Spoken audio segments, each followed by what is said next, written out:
అలాంటి కాదు అనసూయ, ఓ అమ్మ లాంటిది అనసూయ. అనసూయ అంటే దేవతావుడి. అటువంటి దేవతని తప్పుగా మారితే మహాపాపం. అనసూయ అనసూయ అంటే ఒక పవర్ఫుల్. ఇప్పుకుని తిరుగుతుంది ఏంటో ఏం మాట్లాడు అసలు. అసలు అసలు ఒకవేళ బట్టలు ఇప్పుకుని తిరిగితే చూసి ఒకవేళ ఇప్పున మీరు చూడకూడదు, ఎవరు చూడకూడదు, అసలు చూడకూడదు. ఇప్పుకుంటేటి బట్టలు ఇప్పుకుంటేటి ఎవరి నష్టం? ఎవరిష్టం వాళ్ళకి. అనసూయ బట్టలు ఇప్పుకుని తిరుగుతుంటే మహాపాపం. ఒక స్త్రీని మహా చూడడం, ఒక స్త్రీ అంటే దేవత. ఇప్పుకొని తిరిగితే తప్పడు. ఇప్పుకొని తిరగచ్చు. ఇప్పుడు బట్టలు కడి ఇప్పుకొని తిరిగితే ఇప్పుడు ఆ కాశీలు అంటారు. మరి కాశీలో మరి అఘోరు ఉంటారు కదా.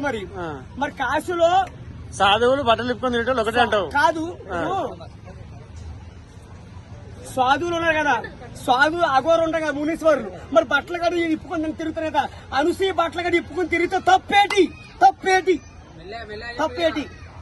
ఎందుకంటే అనసూయ దేవత.